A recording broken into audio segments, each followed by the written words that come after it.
Hello guys, नमस्ते। कैसे हो आप? आज मैं आपको एक नया टॉपिक लेके आया हूँ आपके लिए इस चैनल पर, और वो सबसे इम्पोर्टेंट टॉपिक है समाज। क्योंकि वर्तमान में विभिन्न प्रतियोगी परीक्षाओं में समाज से 2 से 3 क्वेश्चन आपके सामने आते हैं, और कई बार हमारे कंफ्यूजन की स्थिति हो जाती है इसमें। आपको मालूम है, वैसे तो ये टॉपिक 5 मिनट में भी हो सकता है शॉर्ट तरीके से, लेकिन आपके डाउट्स क्लियर नहीं होंगे।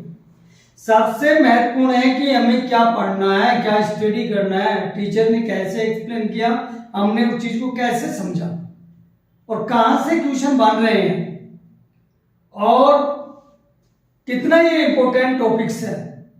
महत्वपूर्ण वो नहीं कि शॉर्ट है या बड़ा है, महत्वपूर्ण ये है कि उस चीज को हमने कितना समझा। तो आइए आज हम इस टॉपिक पर विचार करते हैं, उसका विश्लेषण करते हैं, उसका संश्लेषण करते हैं, उस टॉपिक को अच्छी तरह समझते हैं। और समाज जो टॉपिक है, वैसे तो एक वीडियो में भी आपके सामने मैं शॉर्ट तरीके से डाल सकता था, लेकिन नहीं, क्योंकि मैं चाहता हूं कि आप कितनी मेहनती, आपका कितना समय लग रहा है, इसलिए इस टॉपिक को विभिन्न पार्ट्स में, विभिन्न टुकड़ों में मैं आपके सामने लेके आऊंगा।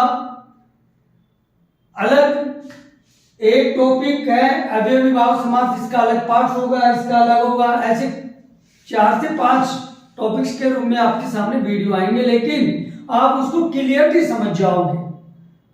तो आज हम समझते हैं समास।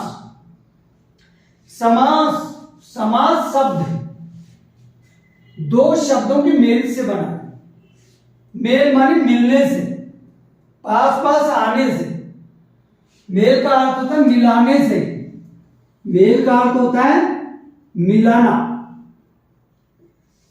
अब दो शब्दों के मेल से बनता है, ना कि वर्णों के मेल से, शब्दों के मेल से बनता है। सम प्लस और आस, सम प्लस और आस। समास का यदि हम टुकड़ा करें या इसका विभाजन करें, तो समास का विभाजन होगा सम प्लस आस। सम माने निकट, सम का अर्थ होता है निकट, और आस का अर्थ है बैठना। यानी सम का अर्थ होता है निकट और आस का अर्थ होता है बैठना, यानी निकट आकर बैठना। जब एक शब्द के पास दूसरा शब्द निकट आकर बैठेगा तो उनका मिलन हो जाएगा और एक पूरा शब्द बन जाएगा। और जब ये पूरा शब्द बनता है तो इसको सामासिक पद कहते हैं, या समस्त पद भी कह सकते हैं। तो आस का अर्थ बैठना था, जब 2 या 2 से अधिक शब्द पास पास आकर बैठ जाते हैं, बैठ जाने पर उनमें मिलान हो जाता है, मिल जाते हैं, और 2 अलग अलग शब्द एक शब्द का रूप धारण कर लेते हैं, एक शब्द बन जाता है, तो वो बैठ उसी को समास कहते हैं। जैसे यदि इसको किसी एग्जाम्पल के तौर पर हम समझ सके, तो आप इसके आधार पर भी समझ सकते हो। जैसे यथा गति, अब यथा और गति में 2 शब्द है, यथा प्लस गति। यथा अलग है, गति अलग है। जब ये पास पास आएंगे तो एक शब्द बन गया यथा गति। तो ये जब एक शब्द बनता है यथा गति, तो यही समास कहलाता है। राइट। अब आगे चलते हैं इसके टाइप्स, इसके प्रकार कितने हैं। वैसे तो समास के प्रकार 4 हैं प्रमुख रूप से। प्रमुख रूप से कितने प्रकार के हैं समास? भेद 4 प्रकार के।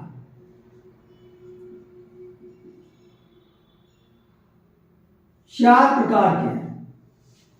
अब उस 4 प्रकार में आपके कौन कौन से समास आते हैं, यानी प्रमुख रूप से, एक वर्ड लगाया मैंने, प्रमुख है रूप से समास 4 भाग होते हैं, 4 टाइप्स होते हैं, 4 प्रकार होते हैं। जिसमें आपका मान लीजिए एक है अव्ययीभाव समास, एक है तत्पुरुष समास, एक है द्वंद्व समास, और एक है बहुव्रीहि समास। जबकि द्विगु समास और द्वंद्व समास तो ये द्वंद्व समास, बहुव्रीहि समास, जबकि क्रमधारी समास और द्विगु समास तो ये दोनों तो इसके भाग होते हैं। किसके?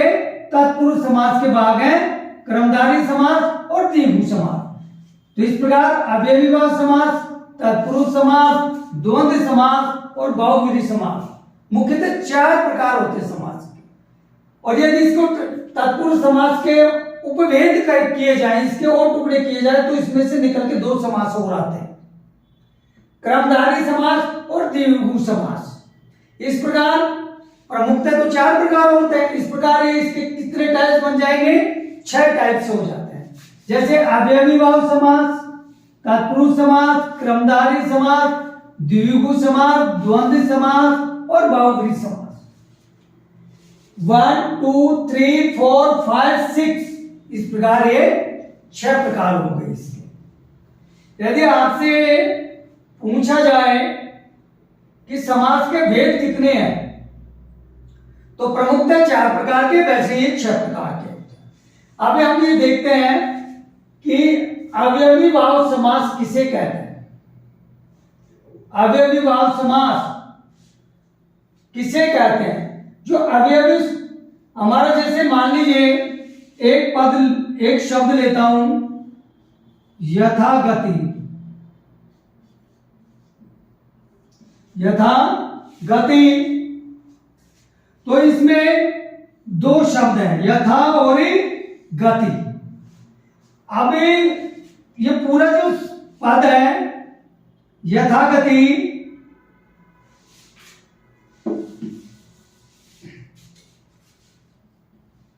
यथा और गति, ये 2 अलग अलग शब्द हैं, 1 और 2। जब इनको पास पास लेके आया तो इनमें यथा प्लस गति, इनमें मेल हो गया। मेल होने पर एक शब्द बना यथा गति बना। तो ये जो विभिन्न शब्दों के मेल से या 2 से अधिक शब्दों के मेल से जब एक शब्द की रचना हो जाती है या वो बन जाता है, तो ये जो एक शब्द बना ये समस्त पद कहलाता है, समस्त पद कहलाता है। ये इसको सामासिक पद भी कहते हैं, सामासिक पद, इसको सामासिक पद भी कहते हैं। तो आपको ध्यान रखिए कि समास में 2 शब्द होते हैं, प्रथम और द्वितीय। जो प्रथम शब्द होता है इसको, इसके भी 2 नाम हैं। इसको हम पूर्व पद कह सकते हैं, पूर्व पद। ये शब्द है, लेकिन ये जब सेंटेंस में प्रयोग होते पद के रूप में परिवर्तन हो जाते हैं। तो पहले नंबर वाले को हम क्या कहते हैं? पूर्व पद, यानी पहले वाला पद, पहला पद। और दूसरा जो पद है, दूसरे जो शब्द है, इसको कहते हैं उत्तर पद, बाद वाला पद, बाद वाला पद। कहे आपको समास सीखने से पहले ये बातें ध्यान रखनी है कि पूर्व पद किसे कहते हैं और उत्तर पद किसे कहते हैं। कहने का अर्थ है पूर्व या पहला पद, उत्तरी या बाद वाला पद। जरूरी नहीं कि यह पहला पद ही है, जरूरी है बाद वाला पद लिखा हुआ है, ऐसे भी आ सकता है पूर्व पद और उत्तर पद। किसी का पूर्व पद प्रधान होता है किसी समास का, और किसी का उत्तर पद, और किसी के दोनों भी पद महत्वपूर्ण नहीं होते। तो जब तक आपको ये मालूम नहीं चलेगा कि पूर्व पद कौन सा होता है, उत्तर पद कौन सा होता है, आप समास नहीं सीख सकते, रोंग जाएगा आपका। कैसी शॉर्ट ट्रिक सीख लो आप, क्योंकि आपको पहले ये मालूम होना चाहिए कि पूर्व पद कौन सा है, उत्तर पद कौन सा है।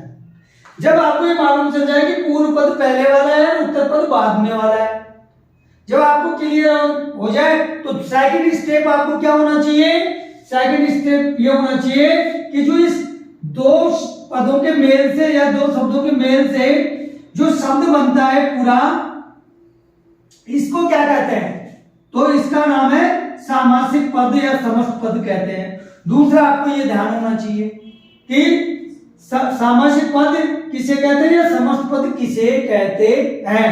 क्योंकि कई बार आपको पूछा जाता है कि किसी सामासिक पद का समास विग्रह करिए, विग्रह का अर्थ टुकड़ा। तो आपको पहले कहने का उचित मेरा यह है कि ये पूर्व पद उत्तर पद की जब आपको जानकारी है, उसके बाद आपको समस्त पद और सामासिक पद की भी जानकारी होना जरूरी है। जब आपको ये जानकारी हो जाए फिर हम नेक्स्ट स्टेप पहुंचते हैं, क्योंकि हमें स्टेप बाय स्टेप चलना है। यदि हम स्टेप बाय स्टेप नहीं चलेंगे तो हम रॉन्ग करेंगे, पूरा समाज तरीके से नहीं समझ पाएंगे और हम कहीं ना कहीं उसको गलती कर बैठेंगे। अब इतना होने के बाद तीसरा स्टेप है कि हमें यह याद होना चाहिए कि कौन से समास का कौन सा पद महत्वपूर्ण होता है। आपको यह ध्यान होना चाहिए गाइस, अव्ययीभाव समास में अब आपको मालूम चल जाएगा कि ये पूर्व पद प्रधान होता है, क्योंकि आपने सीख लिया टीचर से कि पूर्व पद पहले वाला और उत्तर पद बाद में वाला, तो आपका रॉन्ग नहीं होगा। तो अव्ययीभाव समास में पूर्व पद प्रधान होना चाहिए, यह आपके याद होना चाहिए। यदि आपके ये याद नहीं होगा कि अव्ययीभाव समास में कौन सा पद प्रधान होता है तो आपका रॉन्ग होगा, आप समास विग्रह नहीं कर पाओगे। राइट बात है, स्पष्ट बात है। तो आपको यह ध्यान होना चाहिए थर्ड स्टेप पे कि अव्ययीभाव समास का पूर्व पद प्रधान होता है।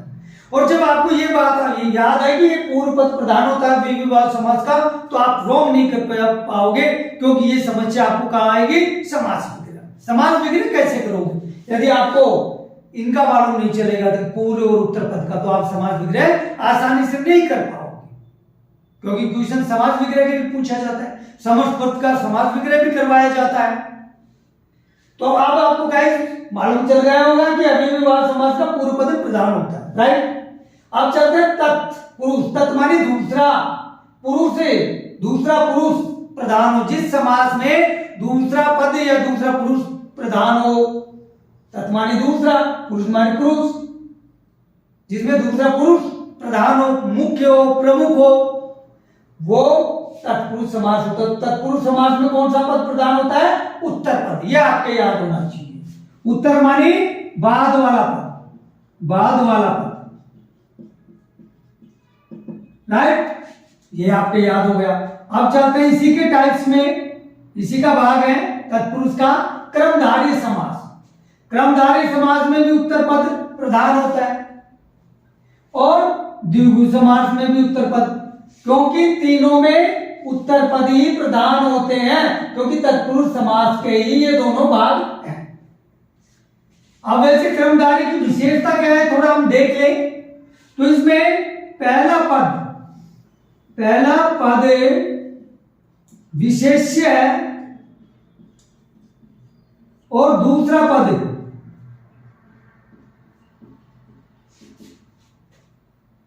पहला पद विशेषण और दूसरा पद विशेष्य होता है।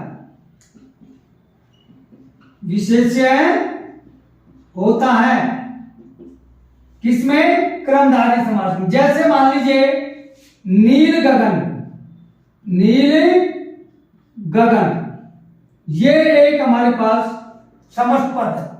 तो इसमें समास में पहला पद क्या है? नील, और दूसरा पद क्या है? गगन।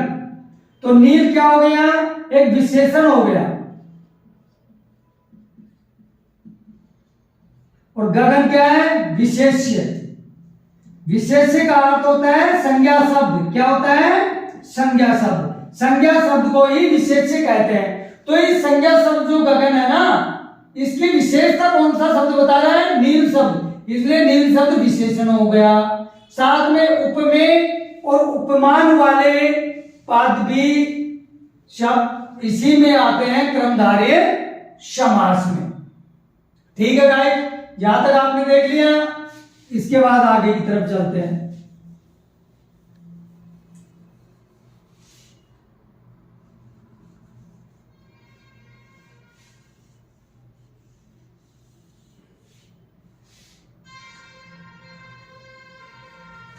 द्विगु समास।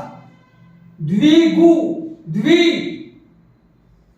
यानी संख्या को व्यक्त करता है। द्वि माने दो, गु जिसमें संख्या हो, द्विगु समास।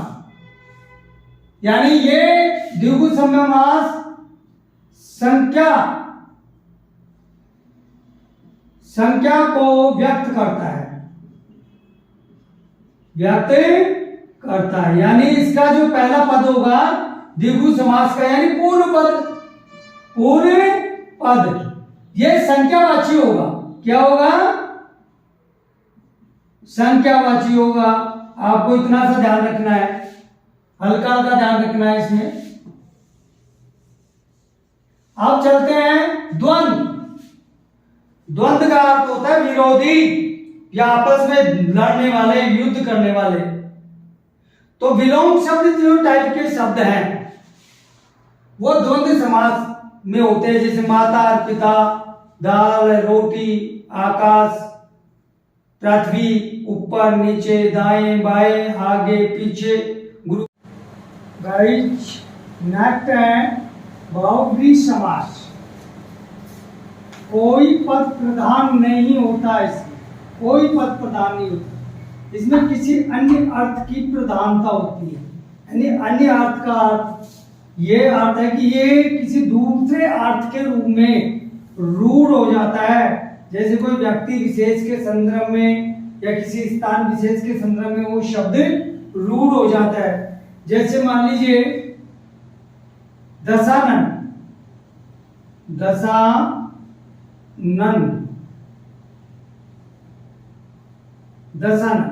अब ये यदि इसका हम समास विग्रह करें तो इसमें भी दो समास।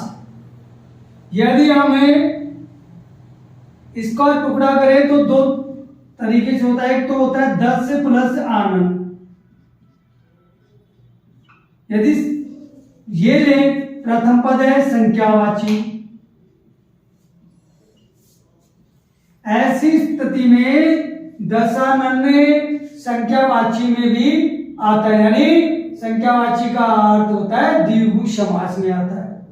और यदि इसी दशानन को हम विशेष अर्थ में प्रयुक्त करें, यानी किसी के रूढ़ अर्थ में व्यक्त करें, तो वहां हो जाएगा बहुव्रीहि समास। जैसे दशानन, दस है, आनन है। आनन का मतलब मुख्य, जिसके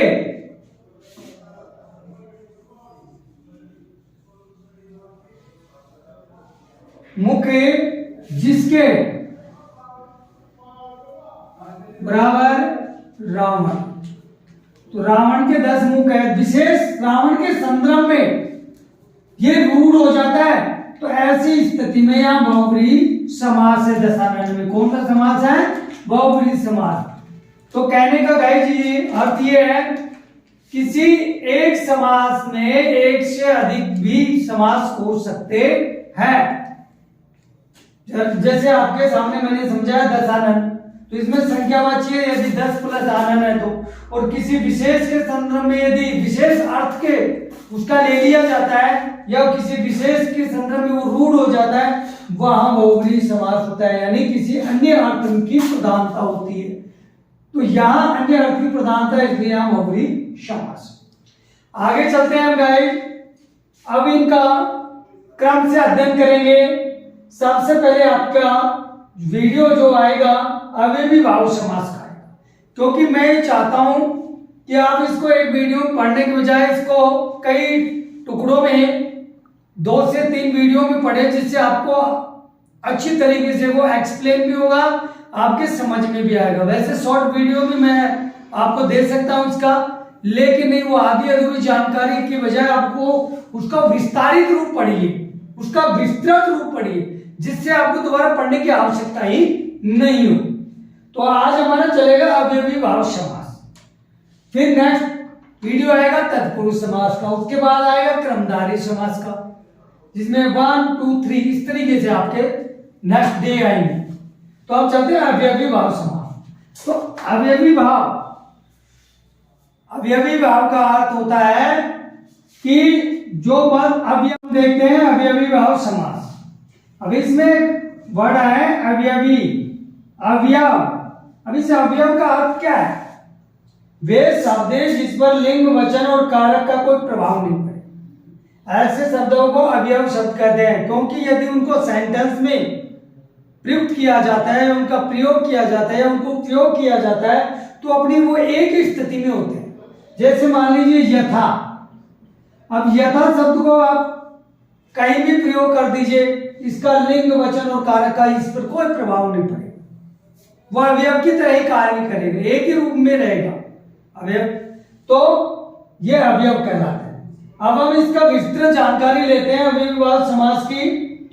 इसमें सबसे पहले इस समास में पहला पद प्रधान होता है। मैंने आपको पहले भी बताया था, आपको ध्यान होना चाहिए कौन सा पद प्रधान होता है। यदि आपको ये मालूम नहीं होगा आप रॉन्ग कर देंगे। तो पहला पद का अर्थ होता है पूर्व पद, प्रधान होता है। पहली बात आपको ध्यान रखना है। सेकंड नंबर पे आपको क्या ध्यान रखना है? इस समास में पहला पद कोई अवयवी हो सकता है, यथा गति, यथा शक्ति, यथा क्रम। जैसे मान लीजिए यथा, यह अवयव शब्द है, तो इससे कैसे वर्ड बनेंगे? यथा गति, यथा शक्ति, यथा संभव। तो ये अवयव का उदाहरण है यथा। पहला पद कोई अवयव, तो ये यथा अवयव का उदाहरण। सेकंड, इस समास में उपसर्ग युक्त पद होते हैं। दूसरी सबसे महत्वपूर्ण पहचान इसकी कि अवयवी भाव जो समास होता है, इसमें पहला जो पद होता है, आपको मालूम है कि पहला पद प्रधान होता है, तो पहला पद उपसर्ग युक्त होता है। अब उपसर्ग में तो कोई सा भी उपसर्ग आ सकता है, प्रति आ सकता है, अनु आ सकता है, आ सकता है, बे उपसर्ग आ सकता है, निर आ सकता है, निस उपसर्ग आ सकता है, कोई सा भी उपसर्ग हो सकता है। साथ में पहला पद छोटा भी होता है। क्या होता है? छोटा। छोटा इसलिए होगा क्योंकि ये उपसर्ग लगे होते हैं, तो पहला पद छोटा होगा, साथ में कोई भी उपसर्ग लगा होता है अवयवी भाव समास में। जैसे प्रतिदिन, तो दिन के क्या लग रहा है? प्रति उपसर्ग लग रहा है। निश्चय, निश्चय में क्या लगा हुआ है उपसर्ग? निस प्लस चय। निडर, निडर में क्या उपसर्ग है? नि उपसर्ग है डर के, इस डर शब्द के नि लग रहा है। निर्विवाद, अब निर्विवाद में कौन सा उपसर्ग है? निर उपसर्ग है, और निर प्लस विवाद। आगे बेवजह में कौन सा उपसर्ग है? बे उपसर्ग है, बे प्लस वजह, बेवजह। ना समझ में कौन सा उपसर्ग है? ना, ना प्लस समझ, तो ना समझ। तो ना, बे, निर, नि, निस, आ, अनु, प्रति, बे, ये उपसर्ग हो सकते हैं। यानी कोई भी उपसर्ग लगा हो सकता है, जिसमें उपसर्ग पहले पद में लगा हो, वो अवयवी भाव समास है। इसी प्रकार पुनरावृत्ति शब्द, पुनरावृत्ति का अर्थ क्या होता है? पुनरावृत्ति का अर्थ होता है एक शब्द एक से अधिक बार आए, यानी 2 बार आए, पुनः आवर्ती हो, एक से अधिक आवर्ती हो, या एक बार आवर्ती हो, तो पुनरावृत्ति शब्द कहलाते हैं। पुनरावृत्ति भी अवयवी भाव समास में माने गए हैं, माने गए हैं। क्या? पुनरावृत्ति शब्द। जैसे चला चली, अब इसमें 2 शब्द हैं, चलने के बाद चला, चलने, यदि समास विग्रह करेंगे तो क्या होगा? चलने के बाद चलना। तो चला चली 2 पुनरावृत्ति हो गई ना। मारा मारी, मार के बाद मार, यदि समास विग्रह करेंगे तो मार के बाद मार, तो यह 2 बार आ गया, मार मार। चलने के बाद चलना, पुनरावृत्ति हो गए। लूटम लूट, लूट के बाद लूट, देखो 2 बार आ गए ना, पुनरावृत्ति हो गई, तो ये समास विग्रह हो गया। तो 2 बार आ गए, तो 2 बार आने से पुनरावृत्ति शब्द है। हाथों हाथ, तो इसका यदि समास लिखेंगे हाथ ही हाथ में, हाथ ही हाथ में, देखो हाथ कितनी बार आ गया? 2 बार हो गए तो क्या होगा ये पुनरावृत्ति। तो पुनरावृत्ति शब्द भी अव्ययी भाव समास में आते हैं। ये तो है इसका पूर्ण जानकारी। अब हम समास विग्रह करेंगे अव्ययी भाव समास के, कि उसका समास विग्रह कैसे होता है, ये हमारे लिए इंपॉर्टेंट जरूरी है। अब तक तो हमने ये पढ़ा है। अब हम नेक्स्ट देखते हैं समास विग्रह।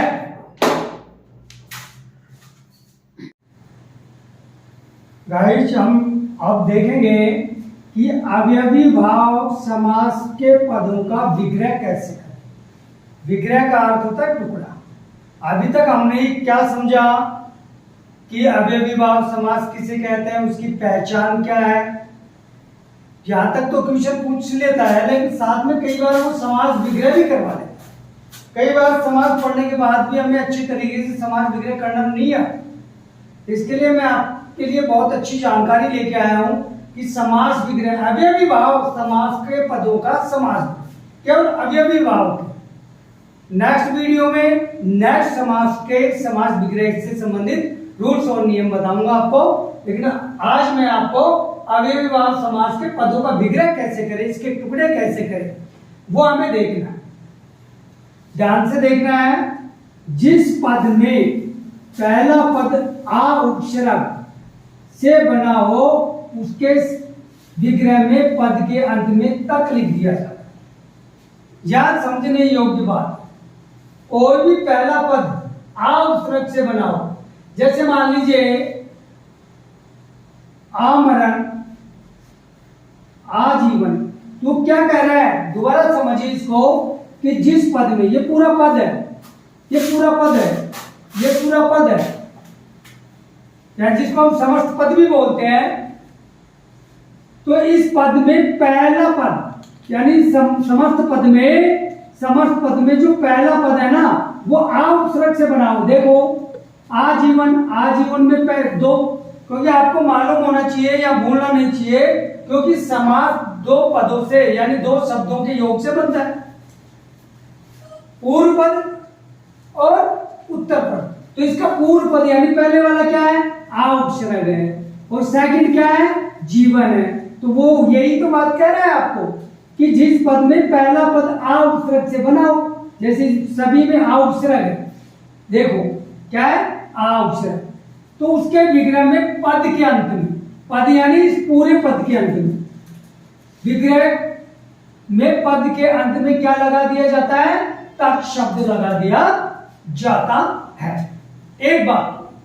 दूसरी बात, आपको यदि समास विग्रह करना है तो आपको ये ध्यान रखना होगा कि कौन से समास में कौन सा पद प्रमुख है।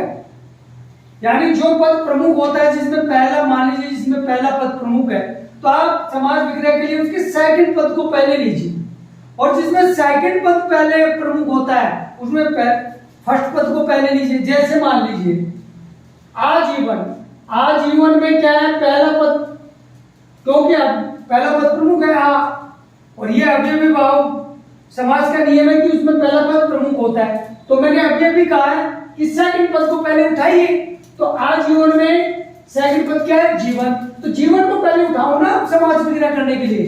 तो जीवन भर तक, क्योंकि मैंने कहा कि आ उपसर्ग से बना होता है, तो उसके पद में क्या लगा देते हैं, अंत में तक। तो आजीवन, तो जीवन को पहले लो, यानी सेकंड पद को पहले लो, तो जीवन भर तक, लास्ट में हमने क्या लगा दिया, तक, तो जीवन भर तक। आजीवन का समास विग्रह क्या हुआ, जीवन भर तक। जैसे आगे चले आमरण, आमरण में पहला पद क्या है, आ, जो प्रमुख है, सेकंड पद क्या है, मरण, तो जिसमें पहला पद प्रमुख होता है उसके सेकंड पद को पहले लीजिए समास विग्रह करने में। आमरण, तो सेकंड पद क्या है, मरण, तो मरणे तक, क्योंकि लास्ट में क्या लगाना आपको, तक, तो मरण तक, इसका समास विग्रह हो गया। आप रॉन्ग नहीं करोगे, इस तरीके से चलोगे तो। आ जन्म, तो सेकंड बोलो, जन्म तक या जन्म से, इस तरीके से भी इसका समास विग्रह हो सकता है, जन्म तक और या जन्म से। तो आपको गाइस समास विग्रह करना आ गया होगा। लेकिन समास विग्रह करने के लिए आपको यह ध्यान देना जरूरी है कि कौन सा पद प्रमुख है। यदि किसी समास के पदों का मालूम नहीं होगा कि सेकंड पद प्रमुख है या फर्स्ट पद प्रमुख है, तो आप समास विग्रह अच्छी तरीके से नहीं कर सकते। साथ में उपसर्ग भी लग रहा है। आजीवन आपको दूसरी तरीके से पूछ सकता है, आजीवन में कौन सा समास है या आमरण में कौन सा समास है, आजन्म में कौन सा है। ये तो आप डायरेक्ट बता दोगे क्योंकि उपसर्ग लगा हुआ है, तो अब ये विभाव समास है। ठीक है, ये तो आप बता दोगे। अभी समास विग्रह का भी आपको तरीका मैंने बता दिया। अब चलते हैं सेकंड टॉपिक। जिस पद में पहला पद बे, नी, ना, निर, निस उपसर्ग से बना हो तो उसका समास विग्रह करते समय विग्रह के अंत में प्राय, प्राय का अर्थ होता है कभी कभी, हमेशा नहीं। क्या आप कहोगे सर ने बताया, प्राय कभी कभी रहित शब्द जोड़ देते हैं। किसके? उस शब्द के अंत में रहित जोड़ देते हैं। यदि अंत में आप रहित नहीं जोड़ो तो प्रारंभ में क्या जोड़ दो? बिना शब्द जोड़ दो। या तो अंत में आप रहित जोड़ दो या फिर प्रारंभ में आप बिना शब्द जोड़ दो, तो आपका समास विग्रह एकदम राइट होगा। लेकिन किस में है ये रूल? ये केवल बे, नी, ना, निर, निस वाले उपसर्ग से बने हुए शब्दों में है, किसी दूसरे में नहीं है। जैसे निडर, अब निडर एक शब्द है, इसमें कौन सा उपसर्ग लगा हुआ है? नी, नी प्लस डर। ऐसे तो होगा इसका टुकड़ा, नी प्लस डर। तो नी का नियम देखो, ये रहा नी, नी उपसर्ग से बना हुआ है, तो इसका क्या होगा? डर से रहित। मैंने क्या कहा था कि विग्रह के अंत में प्राय रहित शब्द जोड़ दो या प्रारंभ में बिना शब्द लिख दो। तो डर से रहित, यदि अंत में आप रहित जोड़ोगे तो कैसे बनेगा? डर से रहित। या फिर आप शुरू में बिना शब्द लगाओगे तो क्या होगा? बिना डर के। तो दोनों अपनी जगह राइट है, डर से रहित या बिना डर के। इसका इस तरीके से समास विग्रह होगा। जैसे निर्विवाद, तो इसका उपसर्ग क्या है? निर, देखो ये रहा निर, तो इसका क्या लिखोगे? निर, निर प्लस विवाद। यदि इसका टुकड़ा करें तो क्या होगा? विवाद से रहित, क्योंकि अंत में रहित जोड़ना है। विवाद से रहित, या फिर पहले लगा दो इसके बिना विवाद के, इसके पहले, क्योंकि ये तो हट जाएगा। बिना विवाद के, बिना विवाद। गाइस आपके समझ में आ गया, बड़ी अच्छी तरीके से समझ में आ गया, मुझे पूरा कॉन्फिडेंस। अब नेक्स्ट देखते हैं अवयव शब्द। जैसे अवयव शब्द क्या है? यथा। इसका रूप, इसका समास विग्रह कैसे करें हम? अवयव शब्द यथा से बने शब्दों का विग्रह कैसे करें? पद के अंत में या तो आप लगा दो के अनुसार लिख दो, या प्रारंभ में क्या लिख दो? जैसा या जैसी शब्द लिख दो, तो अवयव वाले शब्दों का समास विग्रह आराम से और बड़ी सरलता से हो जाएगा। जैसे यथा गति, अब इसमें पहला शब्द क्या है? अवयव है ना, यथा प्लस गति। अब ये तो अलग हो गया, और ये देखो गति। गति में इसका रूल क्या है कि यथा से बने शब्दों का विग्रह पद के अंत में के अनुसार। तो यह क्या बन जाएगा? इसका समास विग्रह करेंगे गति के अनुसार, गति के अनुसार। अंत में यदि के अनुसार लगाओगे तो गति के अनुसार, या फिर शुरू में जैसा जैसी लगाओगे तो क्या बन जाएगा? जैसी गति, जैसी गति है, जैसी गति है। यथाक्रम दूसरा लो, तो इसमें क्या है? यथा प्लस क्रम, तो क्रम के अनुसार, या तो ऐसे भी कर सकते हो समास विग्रह, या फिर पहले आप जैसा जैसे लगाओ तो लिखो जैसा क्रम है, जैसा क्रम है, ऐसे भी इसका बन जाता है। अब नेक्स्ट अवयव का हो गया। अब देखते हैं प्रति उपसर्ग।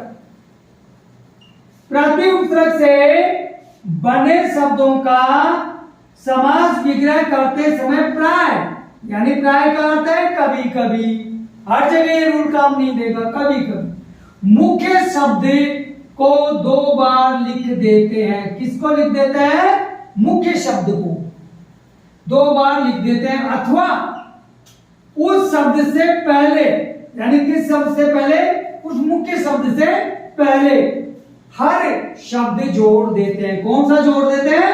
हर शब्द जोड़ देते हैं। जैसे प्रतिदिन, अब इसमें प्रति उपसर्ग लगा है तो इसका टुकड़ा कैसे होगा? प्रति प्लस दिन। तो इसमें मुख्य शब्द कौन सा है? दिन ही तो है, तो ये मुख्य शब्द हो गया। अब मुख्य शब्द वो क्या बोल रहा है कि मुख्य शब्द को 2 बार लिख दो, तो 2 बार ये दिन हो गया, तो इसको क्या लिख दोगे? दिन दिन। क्या लिख दोगे?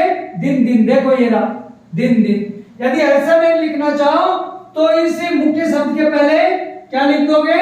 हर शब्द। जैसे हर दिन, ये देखो हर दिन, बड़ी सरलता से समास विग्रह हो गया। अब इसका देख लो जी, आपको समझाने में डस्टर का मार्ग ध्यान ही नहीं पड़ा।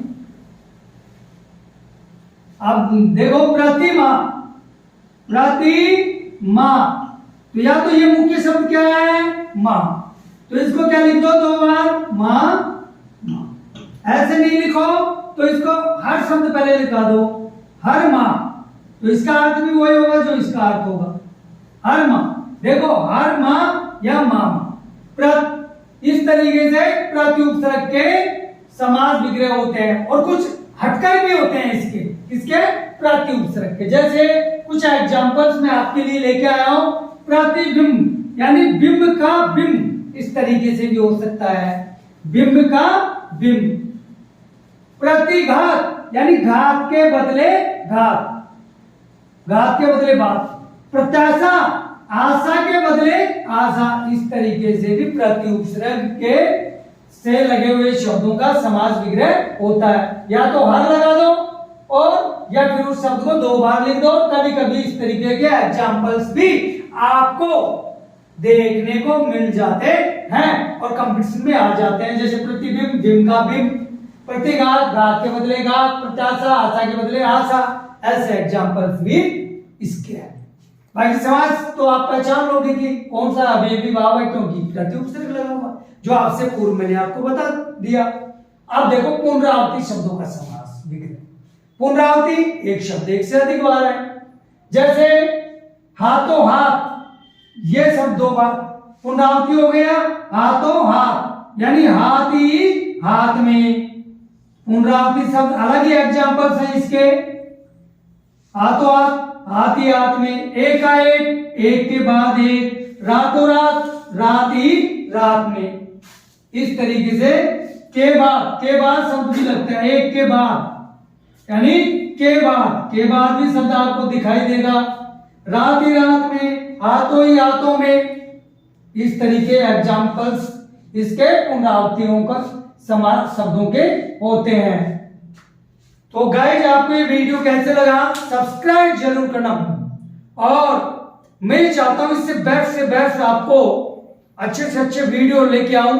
ये मेरा समाज का पहला वीडियो, यानी सीरीज नंबर 1, क्योंकि मैं इसके 3 से 4 वीडियो लेके आऊंगा, जिससे वो लाने का कारण ये है कि आप उसको अच्छी तरीके से समझ सके। क्योंकि आजकल वो नैनो टेक्निकल, वो शॉर्ट वीडियो क्या है, उसमें ऊपर की जानकारी आपको मिल जाती है, लेकिन आपको विस्तृत समाज का पूर्ण जानकारी नहीं हो पाती, और उस अधूरी जानकारी में हमारे क्वेश्चंस रॉन्ग हो जाते हैं। सब्सक्राइब करना जरूर, बेल आइकन दबाना, और आपके कमेंट्स जरूर भेजना, जिससे मुझे और अच्छा वीडियो लाने का मार्गदर्शन मिले, गाइडलाइन आप लोगों से मिले। क्योंकि ज्ञान तो हम किसी से भी ले सकते हैं, ज्ञान हर इंसान के पास होता है, उसमें छोटा और बड़ा कोई नहीं होता है। क्योंकि किसी क्षेत्र का हो सकता है हमें नॉलेज हो, किसी क्षेत्र का हमें नहीं हो आपको। तो guys, thank you very much. Okay.